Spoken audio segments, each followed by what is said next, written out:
بسم الله الرحمن الرحيم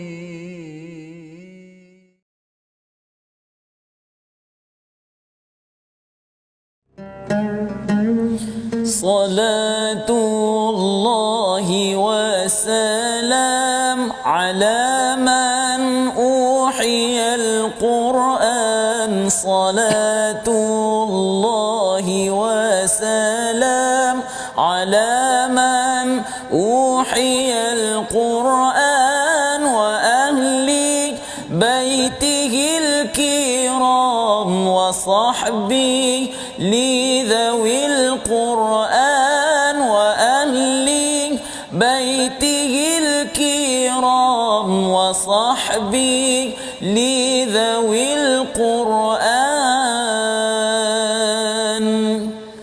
Assalamualaikum warahmatullahi wabarakatuh. Alhamdulillahi rabbil alamin wassalatu wassalamu ala asyrafil anbiya'i wal mursalin sayyidina Muhammadin wa ala alihi wa ashabihi ajma'in, amma ba'. Apa khabar tuan-tuan puan-puan yang berada di rumah sekalian? Mudah-mudahan semuanya berada dalam keadaan yang sihat sejahtera.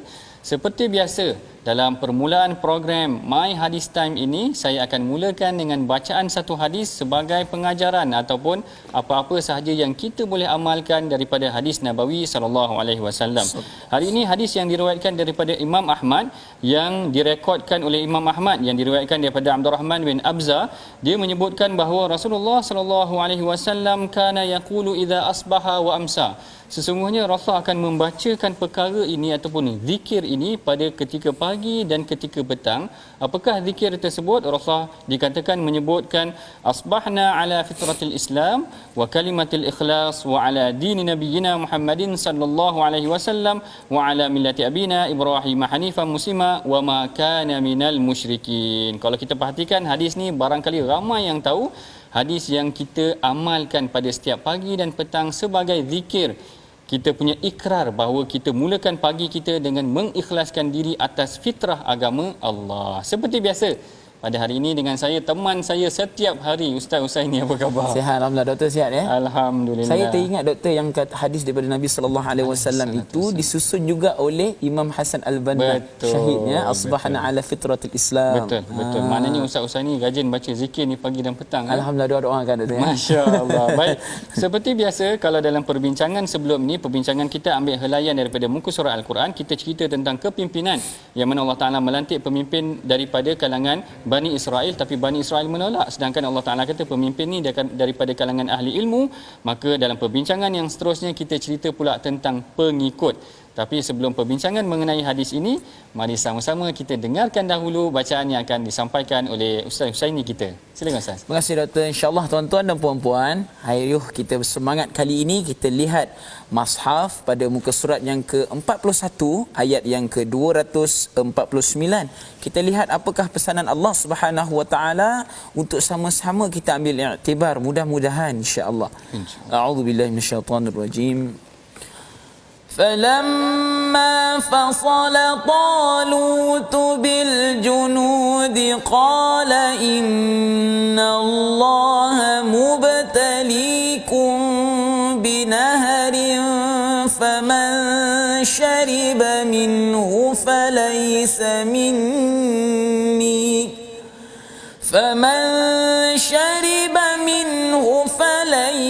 مني ومن لم يطعمه فإنه مني إلا من اغترف غرفة بيده فشربوا منه إلا قليلا منهم فلما جاوزه هو والذين آمنوا معه قالوا لا طاقة لنا اليوم بجالوت وجنوده قال الذين يظنون أنهم ملاقو الله كم من فئة قليلة غلبت فئة كثيرة بإذن الله والله مع الصابرين. Sadaqallahul azim. Sadaqallahul azim. Begitulah tadi bacaan yang disampaikan oleh Ustaz Husaini daripada ayat 249. Kalau tuan-tuan masih ingat lagi, sebelum ni kisahnya adalah Bani Israel meminta dilantikkan seorang nabi, dilantikkan seorang pemimpin, maka Allah lantik seorang pemimpin daripada orang yang mempunyai ilmu dan kekuatan, lalu dilantik Talut. Apabila dalam sampai satu keadaan, maka mereka diuji dengan sungai. Yang ni yang dibacakan tadi oleh Ustaz Husaini. Siapa yang berjaya menyeberangi ataupun menyelamatkan diri mereka daripada ujian sungai ini, maka Allah Ta'ala ataupun mereka akan terlepas ataupun terselamat ataupun lepaslah daripada ujian ini. Perbincangan mengenai Talut dan sungai ini sebenarnya juga diceritakan dalam hadis. Mari sama-sama tuan-tuan kita perhatikan dalam slide kita. Hadis kita berkenaan tentang perbincangan hari ini mengenai pengikut yang taat ini, yang diriwayatkan oleh Al-Imam Bukhari, yang mana daripada Sayyidina Al-Barra' Anil Barra' radhiyallahu ta'ala anhu qala haddathani ashabu Muhammadin sallallahu alaihi wasallam mimman shahida Badra annahum kanu iddata ashabi Talut alladhina jazu ma'ahu an-nahar bid'a ashara wa thalathami'atin. Qala Al-Barra' la wallahi ma jawaza ma'ahu an-nahar illa mu'minun. Daripada Al-Barra' radhiyallahu ta'ala anhu, beliau berkata, sahabat-sahabat Nabi Muhammad yang ikut serta dalam perang Badar menceritakan kepada aku bahawa jumlah mereka seperti jumlah tentera Talut yang menyeberangi sungai, iaitu sekitar 310 ataupun 311 orang. Al-Barra' berkata, demi Allah, tiada daripada mereka yang dapat menyeberangi sungai kecuali orang yang beriman. Baik, perbincangan lanjut, huraian terperinci mengenai hadis ini akan kita teruskan selepas daripada ini. Jangan ke mana-mana. My Hadis Time, Rasulullah Suri Teladan.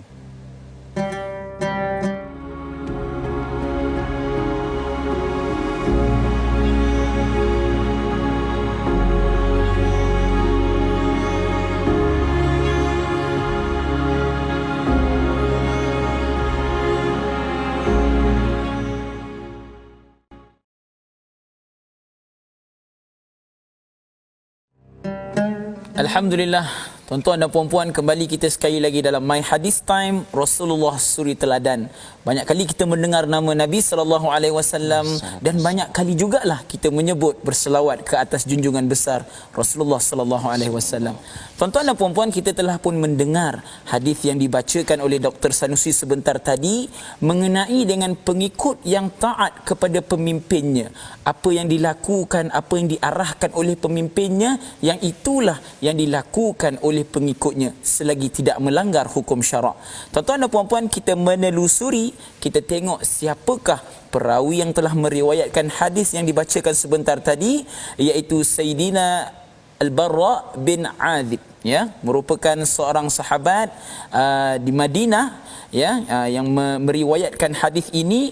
Dan kemudiannya Sayyidina Al-Barra' bin Azib ini juga merupakan orang yang memeluk agama Islam ketika mana usia mudanya dan menyertai peperangan bersama Nabi sallallahu alaihi wasallam, iaitu antaranya peperangan Khaybar, doktor. Masya-Allah. Hebat Ustaz Husaini, Mana Ustaz Husaini ingat perawi itu. Sebab kita pernah kan sekali dengan Al-Barra', insya-Allah. Ya, betul. Tuan-tuan puan-puan yang dirahmati Allah sekalian, sebenarnya kita pernah membincangkan tentang Al-Barra' bin Azib, tapi kali ini kita bagi 3 lagi poin yang berbeza.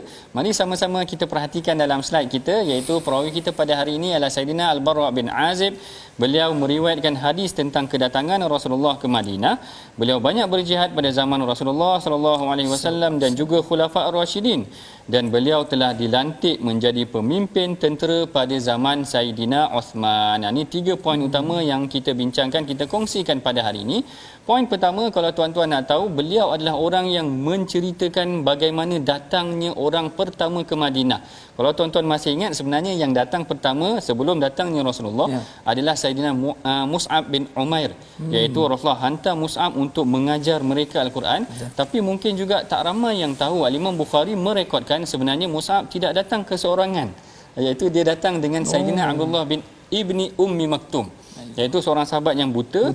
Menurut hadis yang diriwayatkan oleh Al-Bara' bin Azib ni, dia kata awwalu man qadima ilaina, orang yang pertama datang kepada kami adalah Mus'ab bin Umair wa ibni Ummu Maktum, iaitu Abdullah bin Maktum, yuqri'anina al-Quran, mereka berdua mengajarkan kepada kami al-Quran. Jadi hadis ni yang diriwayatkan oleh Al-Bara' ini menceritakan kepada kita, oh itulah situasi-situasi pertama yang berlaku ketika mana Rasul mula menyebarkan dakwah melalui sahabat. Beliau adalah juga Al-Bara' ni juga adalah orang yang rajin berjihad macam disebutkan oleh Ustaz Usaini, dan juga pernah dilantik sebagai pemimpin tentera pada zaman Saidina Uthman. Baik, kita masuk kepada perbincangan seterusnya. Kalau tuan-tuan ingat lagi tadi perbincangan ataupun bacaan ayat Quran yang disampaikan oleh Ustaz Husaini menceritakan bagaimana Talut bagi tahu kepada pengikut dia, kamu akan diuji dengan sungai, iaitu siapa yang minum air sungai ni dia tak akan lepas ujian ni.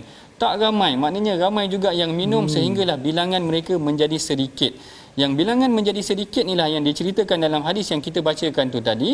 Menurut beberapa para sahabat yang hadir dalam perang Badar, sebenarnya mereka bilangannya hampir-hampir sama seperti tentera Badar tu tadi. Yang ni kita perhatikan bagaimana sebenarnya yang taat kepada Rasulullah, yang taat kepada Allah dan Rasulullah, pengikut yang akan berjaya. Pengikut yang beriman seperti mana pengikut Talut tu tadi, dan pengikut ataupun sahabat yang beriman kepada Rasulullah, mereka taat kepada Rasulullah dan mereka beriman kepada Rasulullah. Kalau dalam sirah Ustaz ni dalam sirah sebenarnya banyak contoh. Sebagai contoh macam perang Khandaq. Perang Khandaq ni berlaku dalam musim sejuk, angin yang sangat kuat. Perkara ni memang direkodkan di dalam hadis, yang mana bila mana keadaan dah kucar-kacir. Perang Khandaq ni kan kita gali parit kan, orang Islam gali parit. Jadi Rasulullah nak tengok apa keadaan musuh, dah kucar-kacir kerana angin kuat, ribut dan cuaca sangat sejuk. Lalu Rasulullah kata siapa yang berani pergi? Siapa yang berani pergi? Rasulullah kata dalam hadis disebutkan, dia kata Lailatul Ahzab wa qad ittakhadna rihan shadidah faqala Rasulullah ala rajulun ya'tini bi khabaril qaum. Rasulullah kata tak ada ke seorang lelaki yang boleh bagi jadi pengintip, spy, tengok apa tentera musuh tengah buat. Semua sahabat tak berani pergi. Kerana siapa yang nak pergi mengintai tentera musuh, kemudian dalam malam yang gelap macam tu, kemudian dalam keadaan sejuk dan ribut, tak ada siapa yang berani. Lalu Rasulullah pun memanggil Huzaifah. Manggil Huzaifah terus taat saja, mana tak bertikai. Tak ada pula kata sejuklah Rasulullah malam ni ataupun bahkan kalau dalam kisah tu Huzaifah dah dekat dengan Abu Sufyan. Abu Sufyan ketika itu memimpin tentera musuh. Dia dah berada dalam keadaan dekat. Dia kata dalam hadis, kalau aku panah memang kena Abu Sufyan. Tetapi dalam hadis menceritakan aku tak berani kerana Rasulullah kata jangan goncangkan musuh tu. Intai saja. Jangan intai saja, nak tengok apa keadaan mereka sahaja. Lalu Huzaifah pun taat, maknanya dia intai saja, dia tengok keadaan musuh, lalu dia beritahu pada Rasulullah musuh dalam keadaan yang kucar-kacir kerana mereka dengan keadaan ribut, sejuk dan sebagainya. Macam tu juga pernah satu malam Rasulullah keluar dengan Saidina Abu Dzar. Siapa yang pernah dengar Saidina Abu Dzar Al-Ghifari ni banyak juga meriwayatkan hadis. Rasulullah pernah keluar dengan dia. Rasulullah kata pada dia, tunggu tempat engkau kat sini. Rasulullah kata pada Abu Dzar, maka nakala tabrah ya Abu Dzar.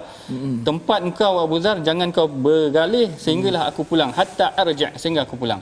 Bila Rasulullah tinggalkan Abu Dzar, tiba-tiba Abu Dzar dengar suara. Jadi Abu Dzar dia bimbang, Rasulullah ada apa-apa ni? Dia takut Rasulullah dicederakan ataupun disakiti. Lalu tapi dia teringat hadis tu. Inilah dia pengikut yang taat. Mana ingat hadis tu, maka dia tak ke mana-mana. Perbincangan sebenarnya banyak lagi, kita akan sambung lagi selepas daripada ini. Jangan ke mana-mana. My Hadis Time, Rasulullah Suri Teladan.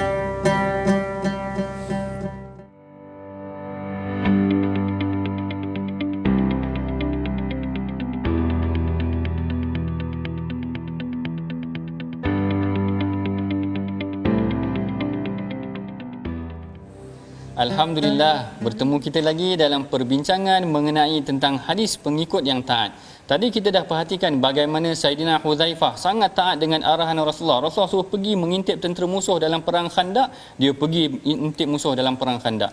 Kita tengok juga Saidina Abu Dzar, begitu taat dia dengan arahan Rasulullah, tak suruh ke mana-mana, tak bergerak ke mana-mana, jangan bergerak ke mana-mana, dia tak bergerak ke mana-mana. Tuan-tuan masih ingat tak dalam perang Uhud Ustaz Husaini? Perang Uhud bila Rasulullah kata jangan ke mana-mana, ada yang bergerak, betul tak? Kumpulan pemanah. Jadi bila bergerak apa kesan dia? Kucak-kacir. Tengok tu, bila kita tak taat kepada pemimpin atas arahan yang penting, maka dia akan memberikan kesan kepada kelompok ataupun organisasi kita macam tu. Sebab itulah kalau kita perhatikan, sahabat ni kadang-kadang ketaatan dia luar biasa. Kalau tuan-tuan masih lagi ingat, kita pernah cerita kisah Saidina Abdullah bin Umar. Saidina Abdullah bin Umar ni dia pernah pergi dengan Rasulullah pada haji yang terakhir, Hajjatul Wada'. Bila Rasulullah berhenti di tempat ni, dia berhenti di tempat ni.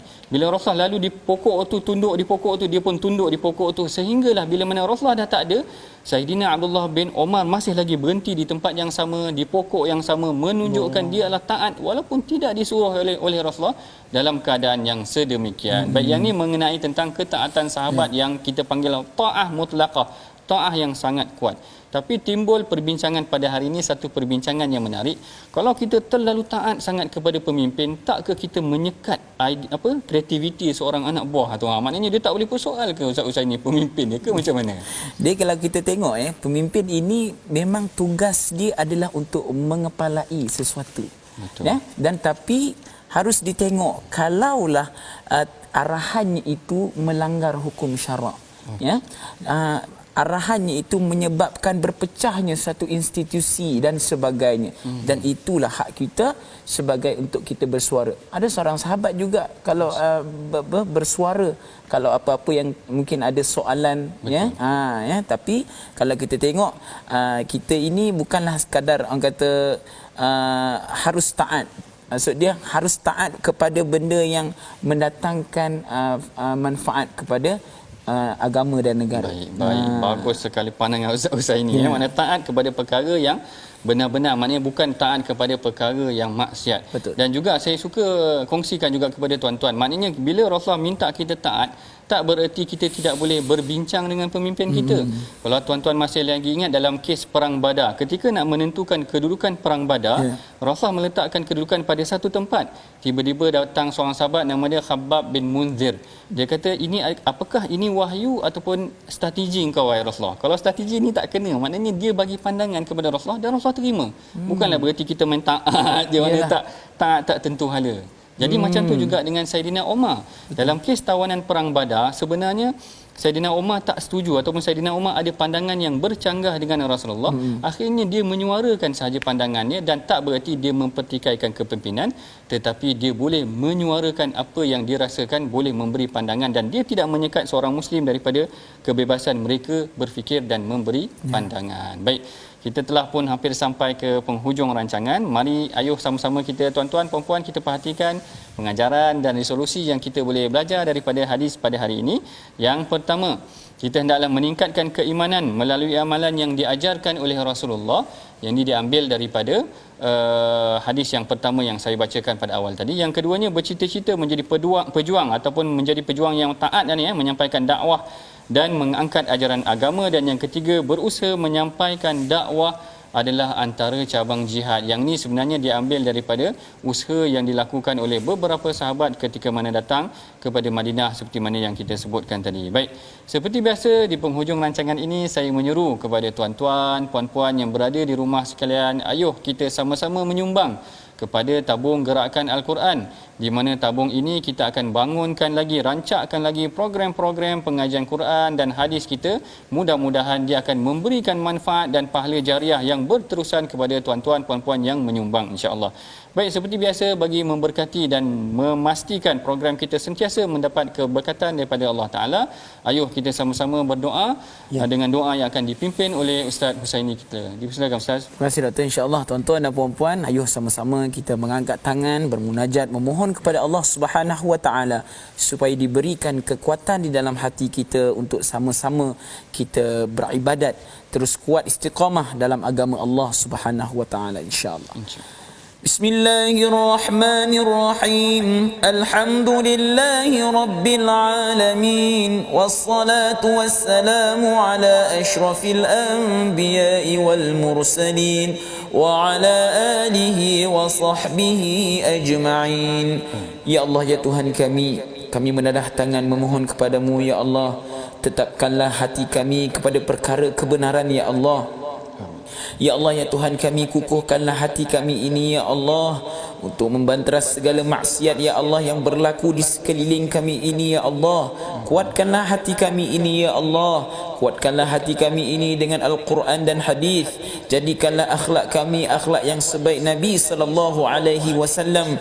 Ya Allah, ya Tuhan kami memohon kepadamu ya Allah, Engkau kurniakanlah ketaatan kepada kami ini, kepada pemimpin kami ya Allah, selagi tidak melanggar hukum syarak ya Allah. Ya Allah, ya Tuhan kami, lapangkanlah dada kami ya Allah dalam menerima segala kebenaran ya Allah. Rabbana atina fid dunya hasanah wa fil akhirati hasanah wa qina adzaban nar. Wa sallallahu ala sayyidina Muhammad wa ala alihi wa sahbihi wa sallam. Walhamdulillahi rabbil alamin.